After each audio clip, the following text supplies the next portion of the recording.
Assalamualaikum warahmatullahi wabarakatuh. Perkenalkan kami dari kelompok 3 yang beranggotakan saya sendiri, Astri Salupalunan, dan teman saya, Julia Wayuningsi. Di sini kami akan membahas materi mengenai bukti petunjuk evolusi.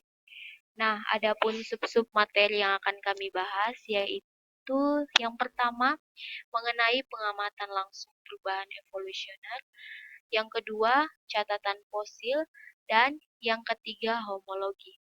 Nah, langsung saja kita masuk ke materi yang pertama, yaitu mengenai pengamatan langsung perubahan evolusioner. Nah, evolusioner itu sendiri merupakan evolusi, atau yang lebih tepatnya, asal-usul spesies yang memiliki nenek moyang sama dan penurunan spesies, serta perubahan dan pertambahan segala segala macam dengan waktu. Nah, adapun beberapa contoh yang akan dibahas pada pengamatan langsung perubahan evolusioner, yaitu yang pertama predasi dan warna pada gupi, di mana predasi ini merupakan hubungan antara mangsa dan pemangsa predator. Nah, predator ini merupakan organisme yang memakan spesies lain atau mangsa, yang merupakan kekuatan besar dalam pembentuk adaptasi sumber makanan. Selama bertahun-tahun, John Adler dari University of California, Santa Barbara mempelajari dampak predator pada gupi. Nah, di mana ikan air tawar kecil yang mungkin kita kenali sebagai ikan perairan di akuarium, Adler ini mengamati bahwa di antara populasi gupi liar di Trinidad, pola warna gupi jantan sedemikian bervariasi hingga tidak ada 2 ekor jantan dewasa yang mirip. Nah, dapatkah predasi mengakibatkan seleksi alam terhadap pola warna pada gupi? Nah, pada percobaan John Adler dari University of California, ini mempelajari gupi liar di Sungai Aripo di Trinidad. Ia memindahkan 200 gupi dari kolam-kolam tempat hidup ikan pig cichlid, predator gupi yang aktif, ke kolam tempat hidup ikan clickfish. Nah, di mana predator gupi tidak begitu aktif. Adler mencatat jumlah bintik warna terang dan total area dari bintik-bintik tersebut pada gupi jantan di setiap generasi. Nah, hasilnya setelah 22 bulan, 15 generasi, jumlah dan total area dari bintik berwarna gupi jantan pada populasi hasil pemindahan telah meningkat dibandingkan dengan pada populasi sumber. Jadi, kesimpulan dari Adler, dia menyimpulkan bahwa perubahan pada predator mengakibatkan variasi-variasi yang berbeda, yang dimana corak warna lebih cerah menjadi lebih diinginkan pada populasi hasil pemindahan dalam waktu yang relatif pendek. Perubahan evolusioner yang bisa diamati pada populasi ini. Nah, di kolam-kolam yang memiliki sedikit spesies predator gupi jantan cenderung berwarna cerah, sementara di kolam dengan predator warna gupi jantan lebih suram. Berdasarkan pengamatan ini, Adler membuat hipotesis bahwa predasi intensif menyebabkan seleksi alam pada gupi jantan, membuat warna suram lebih menguntungkan.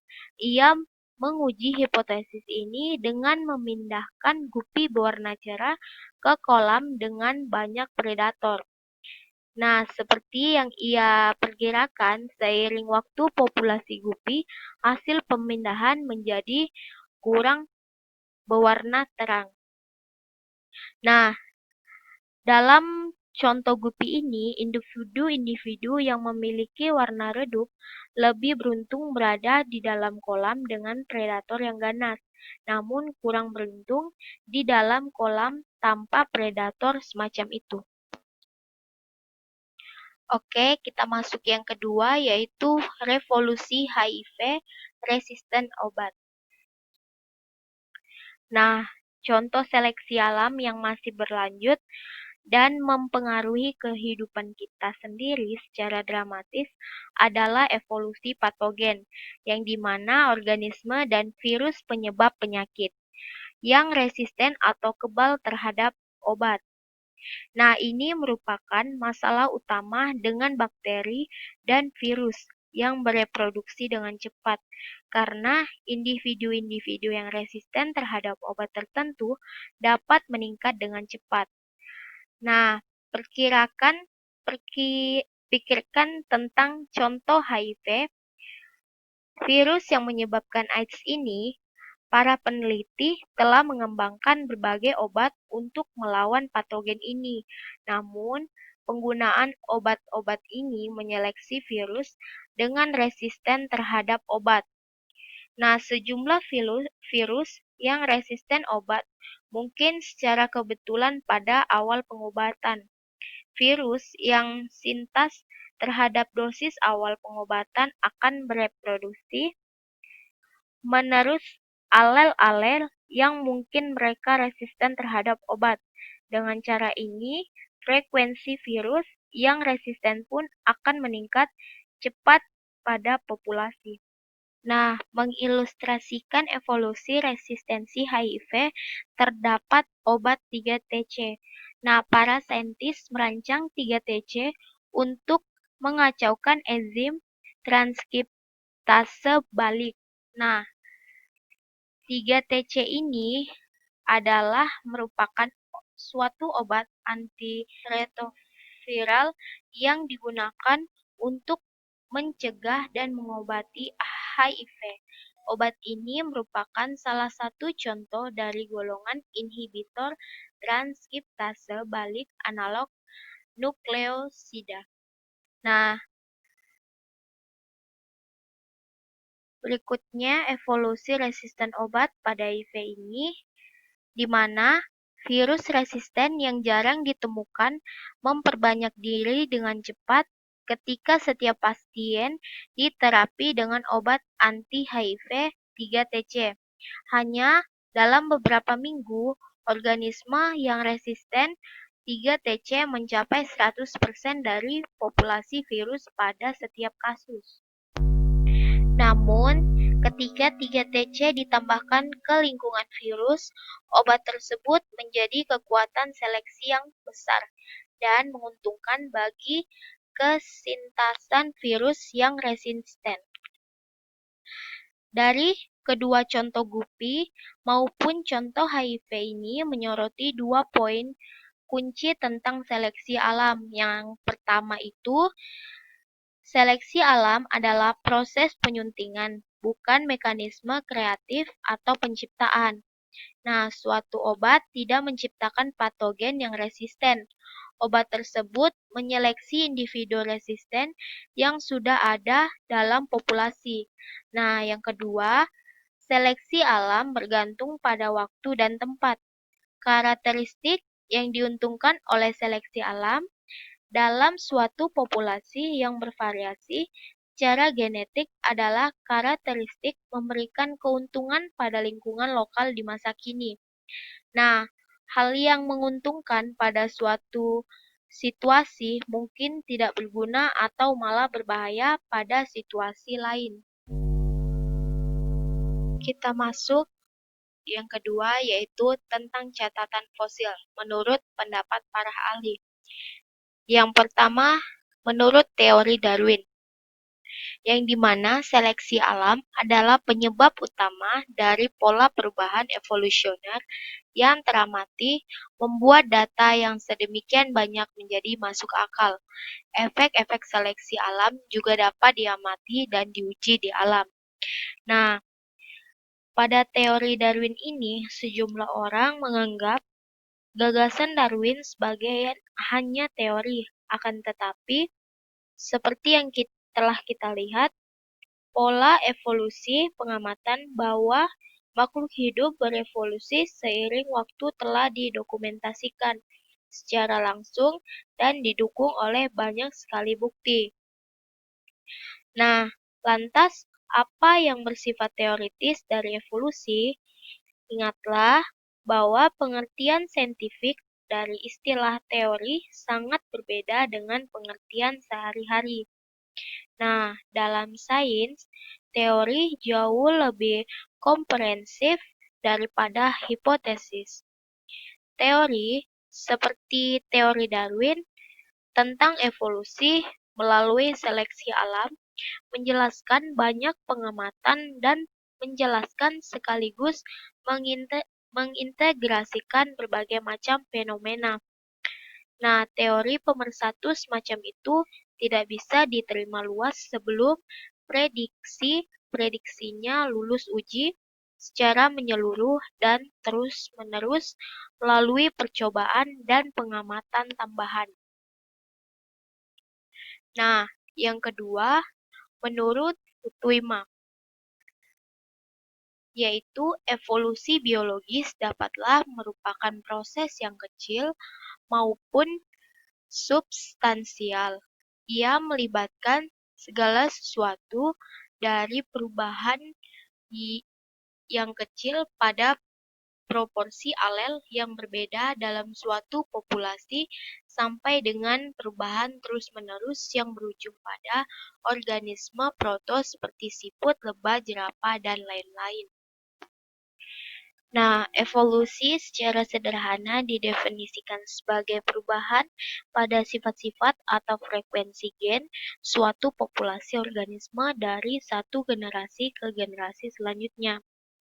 Nah, walaupun demikian, definisi evolusi juga seringkali ditambahkan dengan klaim-klaim perbedaan. Yang pertama, perbedaan pada komposisi sifat-sifat antara populasi yang terisolasi selama beberapa generasi dapat mengakibatkan munculnya spesies baru. Nah, yang kedua, semua organisme yang hidup sekarang merupakan keturunan dari nenek moyang yang sama. Nah, istilah evolusi ini utamanya ketika dirujuk sebagai sebuah teori juga umumnya digunakan secara meluas untuk melibatkan proses seleksi alam dan hanyutnya genetika. Faktanya sering kali digunakan oleh para ilmuwan untuk merujuk pada data-data eksperimen ataupun pengamatan objektif yang tepat diverifikasi. Nah, fakta juga dapat digunakan secara lebih luas untuk merujuk pada hipotesis apapun yang memiliki bukti-bukti yang sangat banyak dan kuat. Baiklah, kita masuk ke materi lanjutan dari catatan fosil. Yang pertama ada bukti fosil. Jadi bukti yang paling meyakinkan tentang terjadinya evolusi adalah penemuan fosil suatu organisme yang sudah punah di lapisan-lapisan bumi yang lebih tua.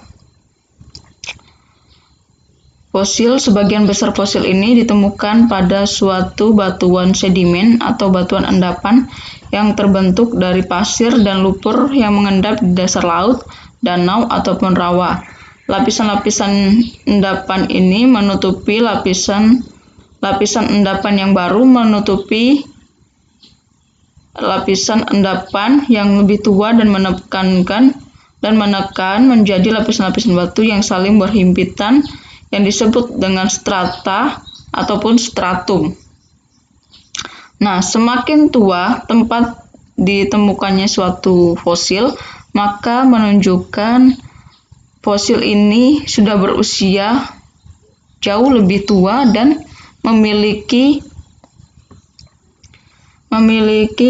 perbedaan yang sangat mencolok dari kerabatnya yang masih hidup. Sedangkan fosil-fosil yang ditemukan pada lapisan yang lebih muda, maka akan memiliki kemiripan atau cenderung tidak ada perbedaan antara fosil yang pada lapisan baru tersebut dengan kerabatnya atau spesies yang masih hidup. Salah satu contoh dari penemuan fosil ini adalah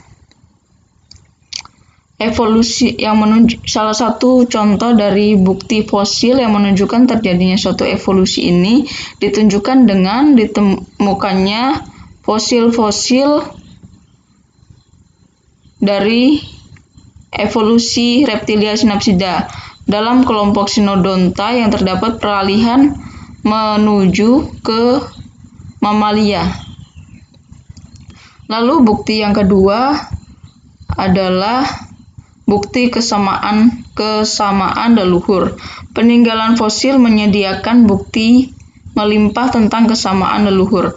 Para ahli paleontologi telah berhasil menunjukkan bahwa segala mamalia pemakan daging atau karnivora diturunkan dari leluhur yang sama.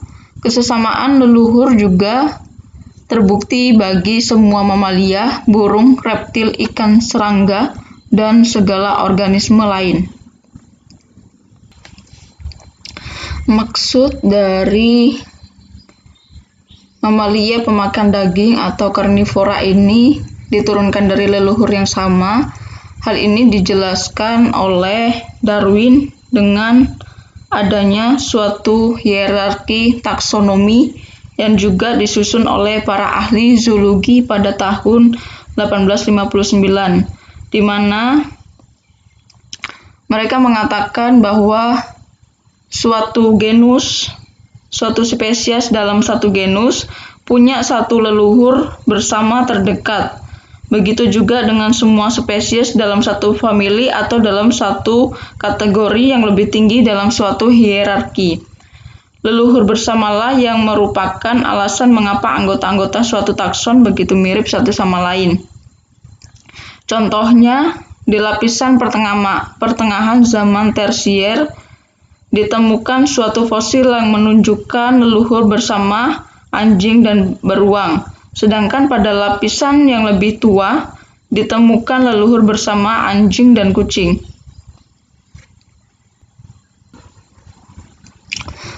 Baiklah, bukti yang ketiga yakni bukti kesamaan morfologi, di mana pada abad ke-18 sudah disebutkan bahwa sejumlah organisme tertentu berkerabat bila mereka mirip. Para ahli sistematika yang mempelajari klasifikasi menggunakan kadar kemiripan untuk menyusun suatu hierarki taksonomi, di mana pada gambar hierarki taksonomi ini memiliki tingkatan dari yang terendah hingga yang tertinggi.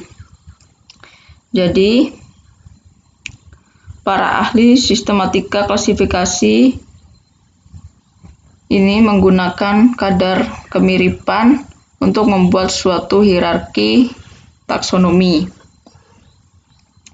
Hewan-hewan yang paling mirip dikelompokkan ke dalam spesies yang sama.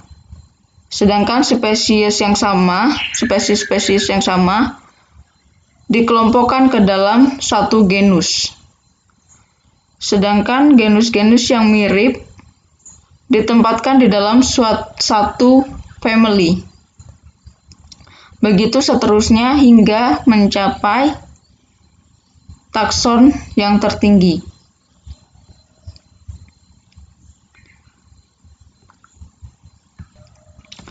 Klasifikasi tersebut mengelompokkan organisme ke dalam takson-takson yang makin luas. Cakupannya sehingga akhirnya meliputi semua hewan dan tumbuhan, di mana takson yang tertinggi yakni kerajaan yang terdiri atas kingdom tumbuhan dan kingdom hewan, serta beberapa kingdom lainnya.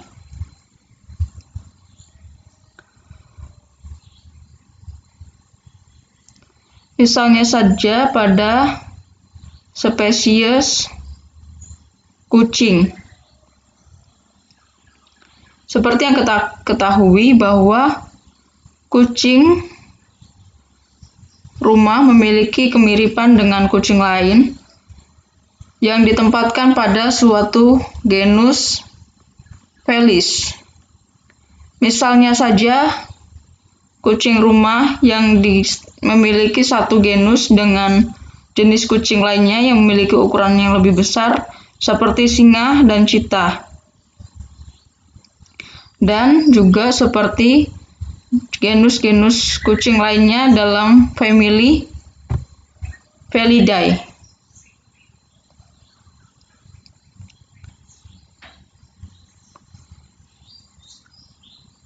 Kita masuk ke materi yang berikutnya, yakni bukti struktur sisa. Banyak organisme memiliki struktur yang kurang atau tak berfungsi sama sekali. Contohnya usus buntu manusia dan gigi embrio pada paus Berlin maksudnya, serta mata hewan penghuni gua. Struktur seperti ini merupakan peninggalan struktur yang fungsional pada leluhur. Jadi struktur sisa ini merupakan suatu bagian-bagian kecil dari suatu fosil yang ditemukan secara terpisah. Kita masuk ke materi berikutnya, yakni homologi. Jadi evolusi merupakan proses penurunan dan modifikasi karakteristik yang ada pada organisme nenek moyang, berubah melalui seleksi alam pada keturunannya seiring waktu ketika organisme berhadapan dengan kondisi lingkungan yang berbeda-beda. Lalu, yang pertama ada homologi anatomi dan molekuler yang terdiri atas dua submateri, yakni yang pertama, homologi anatomi. Dalam perjalanan evolusi, suatu ciri atau struktur semua organisme bisa berubah. Richard Owen, ahli morfologi tipologis, mendefinisikan homologi anatomi sebagai anggota tubuh yang sama pada hewan yang beragam dengan beragam bentuk dan fungsi. Jadi dapat kita lihat di sini seperti pada morfologi tangan manusia, morfologi pada kucing, lalu morfologi paus, dan morfologi kelelawar. Di sini memiliki bentuk yang sangat jauh berbeda dan memiliki fungsi yang berbeda sesuai dengan kebutuhannya atau kinerja dari sang kaki atau tangan tersebut.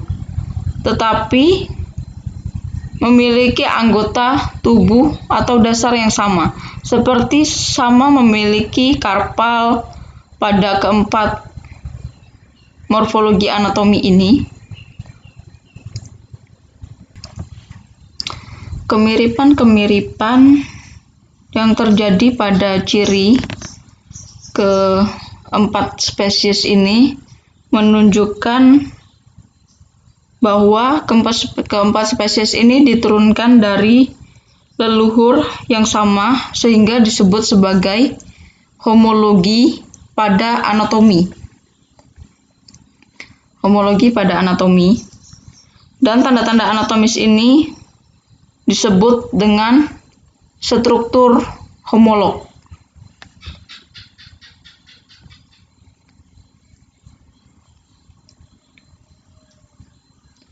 Anatomi perbandingan dengan bukti-bukti lain dalam memberikan bukti bahwa evolusi adalah proses pemodelan ulang di mana struktur leluhur yang berfungsi dalam suatu kapasitas dimodifikasi ketika suatu organisme mengemban fungsi yang baru. Lalu kita masuk ke materi berikutnya, yakni homologi molekuler. Molekuler berevolusi sama seperti hanya berevolusinya struktur tubuh tadi. Makin dekat kekerabatan dua organisme, makin mirip pula molekul-molekul DNA atau RNA-nya.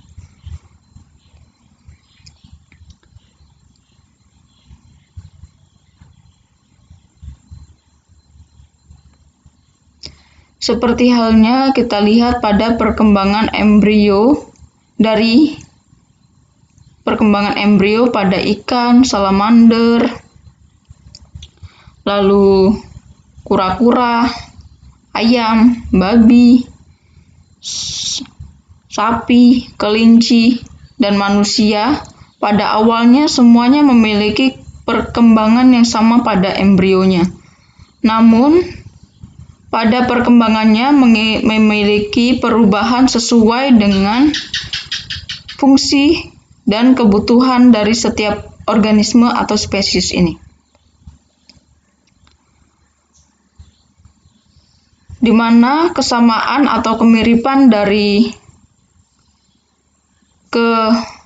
semua spesies ini, bahwa semua embrio vertebrata ini akan mengalami suatu tahapan di mana mereka memiliki kantong insang pada bagian samping tenggorokannya dan tulang belakang. Hal ini dinyatakan oleh Strickberger pada tahun 2000. Hal yang lain juga dapat dilihat pada kemiripan kantong triangle ini pada embrio ayam dan embrio manusia.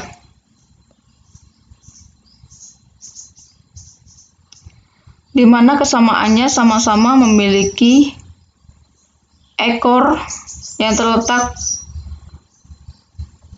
posterior atau di belakang dan kantong variangle pada saat tahapan di masa embrionya. Dan hal ini akan berubah sesuai dengan kebutuhan dan fungsi dari spesies ini.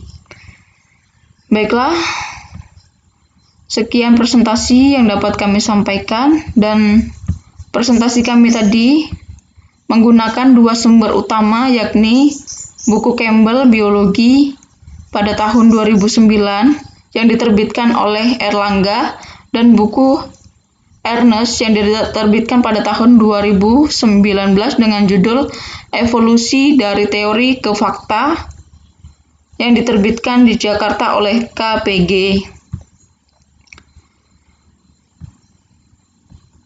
Sekian presentasi yang dapat kami sampaikan, kurang dan lebihnya mohon dimaafkan. Wabillahi taufiq wal hidayah. Wassalamualaikum warahmatullahi wabarakatuh.